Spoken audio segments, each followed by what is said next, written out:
Hello, everyone. Hello, Joanne's Facebook audience and also YouTubers later. My name is Vickie Howell, and I am the host and creator of The Knit Show. And I'm so thrilled to be back here with Joanne's. We have partnered to bring you a little yarn crafty love, which is kind of my favorite thing in the world to do. So I'm super happy to be here today because it is on for real now. It is officially time to winter craft. It's time to make gifts, and that's what we're going to be doing today. So I just got back from New York. I live in Austin, Texas, and it's hot here all the time. But I just got back from New York, and I know Joanne is their headquarters is in Ohio, where it's legit cold, and that kind of, I don't know, it gets you in the yarny mood. So what we're going to be focused on today is that something that is definitely a trend. You can see them all over Pinterest. It's my take on the knitted headband.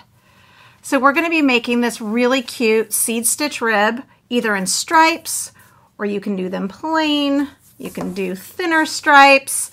These are great gifts for anybody, for teachers, for office mates. It's really easy. You're really just making a strip, so it's very easy to size from little bitty kid to, to grandma. Super easy. And also we're working with really chunky yarn, so that makes it go quick. I've been using a lot of the Joanne's Big Twist natural blends lately. And I've been using them for all sorts of projects because they're easy to work with. They've got some great colors, and they're super soft. So that's what we're going to be working on today. So you'll just need, before I even forget, I'll post in the comment section here the pattern for it, but you can also go to the Creative Spark blog on joanne.com and you can get the pattern at any point in time if you want to get started right this very second. So what I'm going to be covering today is how to do the seed stitch rib, how to carry colors up the side so that you don't have a quadrillion ends to weave in later, and how to do a super wide cable like this. Don't be intimidated by this project. You're absolutely going to be able to do it after you watch this video. Really fun and really quick. Okay, so let's get started. I'm going to flip the camera around actually just because it is a little bit easier for you to see my hands from my perspective for when we're teaching knitting. Okay, so this is when you talk amongst yourself because it's not always a pretty transition, the flipping of the camera. I can't see the comments through this app now, but please, if you have any comments or questions, I'd love to know what quick gifts you're knitting or crocheting or yarn crafting in any way for the season. And also, if you have any questions, I will jump on after and answer them. So go ahead and talk amongst yourself, and I will meet you on the flip side. All right. Alrighty, so the first thing that you want to do is get your yarn and your needles, and I'm using size 13 needles. You can check your gauge though in pattern stitch. That just means in the stitch pattern that is written in the directions. But honestly, the gauge doesn't matter so much here because if it's a little bit wider or narrower, it's not life or death, right? So just kind of do what you can do. I'm going to move my iPad out of the way. So the first thing that you need to do is grab your needles, and I'm just going to grab, let's see what color. I think the blue will be the easiest to see. You want to cast on 9 stitches. Now the cast on method does not at all matter, so do any form of cast on that you like.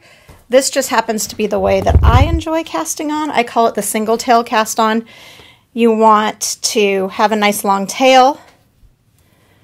I wrap the yarn around my thumb, and you'll see that there's kind of a little loop that's created, and I jump on up with the needle, and then I'm wrapping, and this is going to feel counterintuitive because it feels like you're unwrapping, but you're going to pinch it with your finger around the needle, and there's this loop that's on your thumb, and you put it on there. Now again, if this is not the way that you cast on and I'm blowing your mind, don't feel like you have to walk away from this project.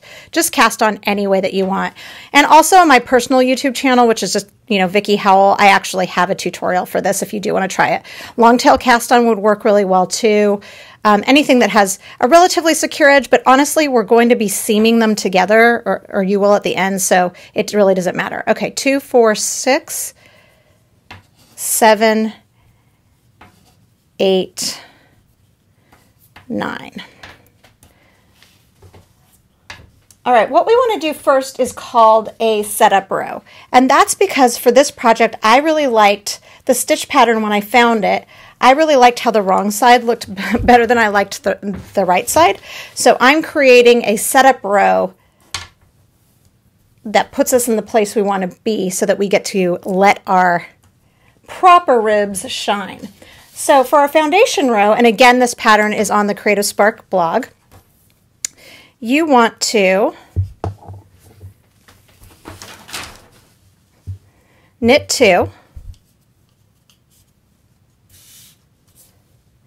and it doesn't matter whether you are an English knitter or a continental knitter, you do you. You're going to knit 2, purl 1,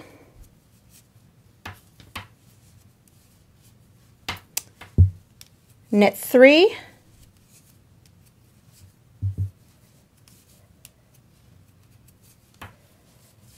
purl 1, knit 2. Okay, so this is your wrong side row.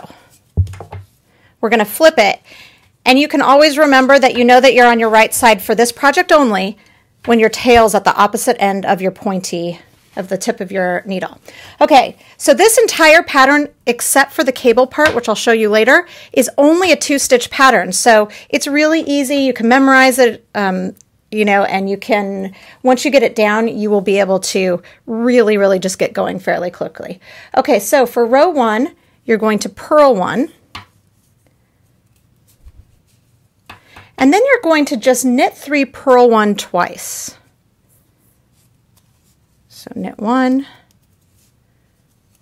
knit 2, knit 3, purl 1, and we're going to do that again. So knit 1, knit 2, knit 3, purl 1. Then we're going to flip our piece over.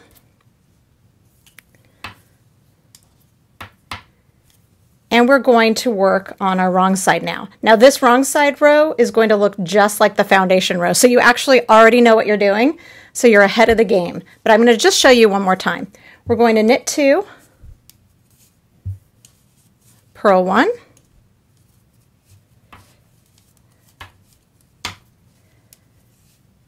knit 3,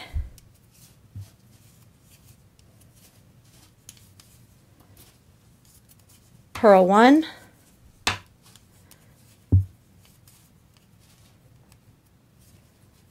knit 2. And that is it. That creates, and you can already sort of see how the ribbing is happening right there.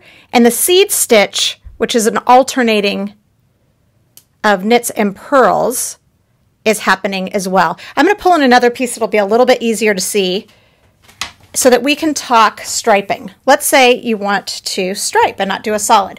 So I made a couple. My daughter prefers pink, so she wanted a pink and in a teal version. I'm super into mustardy ochre right now, so I wanted to make one myself that way. And you can see I did a 2-row stripe, but also a 4-row stripe. When you're striping a piece like that, and especially if you're using a chunky yarn, you really don't want to have a bunch of ends to weave in. 1, it's kind of a pain, but 2, because it's such a bulky yarn, you're going to add more bulk to your project if you have a bunch of ends to weave in.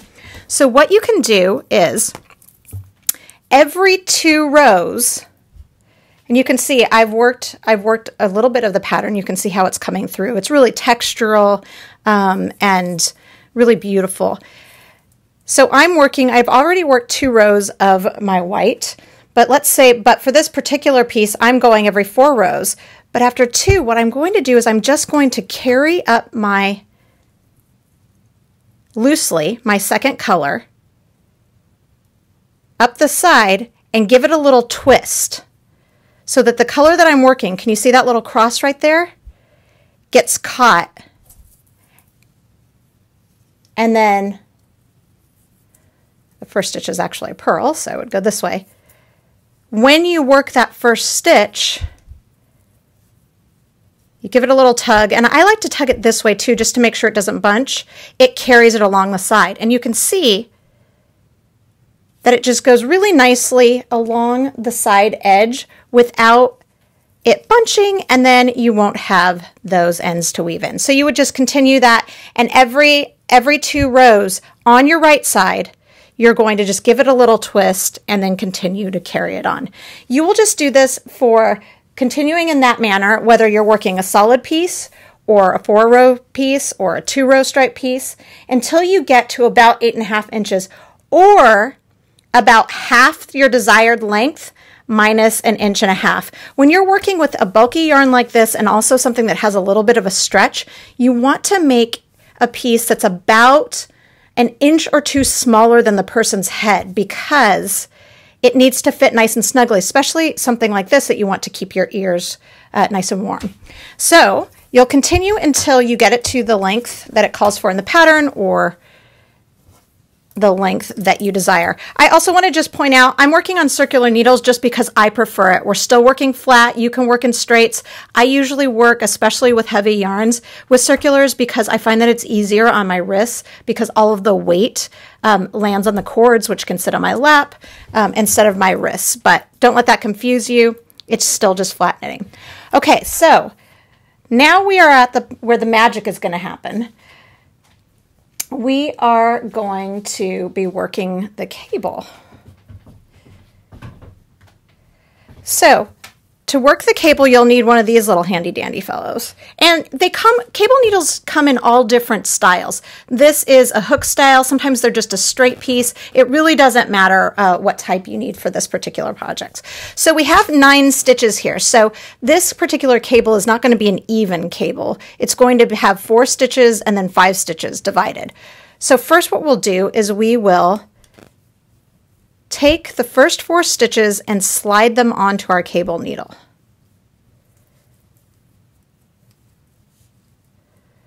2, 3, 4, and we're going to let them just fall forward and just kind of hang loosey-goosey. Then we'll pick up our yarn, and this is row 1 of stitch pattern. Now don't worry, I've written it out in the pattern for you so that you don't have to figure it out, but just so you know, we're staying in pattern stitch while making this cable. So you're going to just let that hang out, and then you're going to continue to work the rest of that row. Now you're going to pull this yarn back behind it, and it'll feel a little awkward at first, but don't feel like you're not doing the right thing. You're totally doing the right thing. Okay, so from here, what we would do is we would work the stitches as the pattern calls for.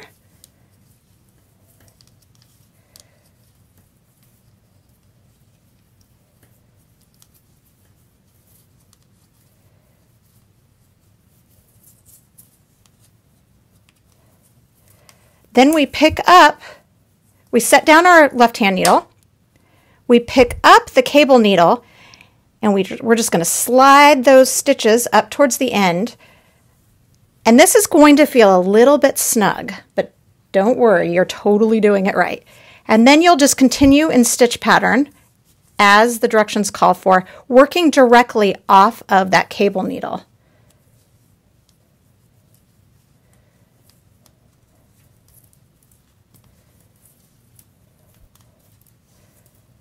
So you're really only working with 2 needles at a time, even though there's an extra needle. And that's all there is to it. You've made this little twist. Then you work back just as the pattern calls for. It's row 2. You're just going to flip it over. It'll look a little scrunchy, but you're still going to work the pattern exactly how it's called for with our row 2, which is knit 2, purl 1, knit 1, 2, 3, purl 1,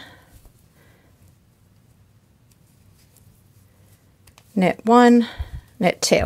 And then from here, you can say bye-bye to your cable needle, and you'll just resume the exact same stitch pattern as you were working the entire time. Also, as just a side note, if you feel like you might get confused, obviously once you've done the cable, you're golden. But up until that point, which is your right side and your wrong side. If you didn't like the little tail tip that I gave you early, you can always get a really nice, you can use a safety pin or a removable stitch marker. They carry them at Joann's in the aisle with all the needles. And you can just put that on the front of your piece so that you know that you're always working on the front. Another tip for this piece is if you see the 2 knit stitch columns, you know you're on the right side because there's only one of them on the wrong side. And that's all there is to it. It's one strip, and then at the end, you will take both ends and you will just seam it together in any way possible. It really doesn't matter what method you use because this will be at the base of your neck or back of the head. And that is really all there is to it. I'm going to do a little flip around again. Super easy, fun, cozy. I love that it looks kind of like turban-y too, like very like old Hollywood. I kind of dig it, and I kind of want to make them for everybody I know. So head over to Joann's, grab your supplies, make sure that you go to their blog as well and get the pattern. Again, it was the Big Twist Natural Blend. Then, if you're feeling like you're really, really in the spirit to make a bunch more different types of gifts, please check out the Knit Show with Vickie Howell on YouTube. We have a handmade holiday episode that's full of ideas. You can also find us at thenitshow.com. And for more ideas, it's 80 degrees here, so I'm just going to take off my cozy headband. If you want some more inspiration with this particular yarn, I'm actually going to be making an appearance on the Hallmark Channel, their Home and Family show on November 30th. I'm going to be showing how to make the cutest kitschy Santa wall hanging using this very same yarn that you can get at Joann's. So make sure to keep your eyes open for that and go and check out the Knit Show YouTube channel for other videos that I've done with Joann as well. Thank you so much for yarn crafting. Thank you so much for sharing this video. I'd really appreciate it if you know any knitters at all, if you would share it. And I will see you right back here next month for some more holiday yarn crafting. Thanks a lot. Bye.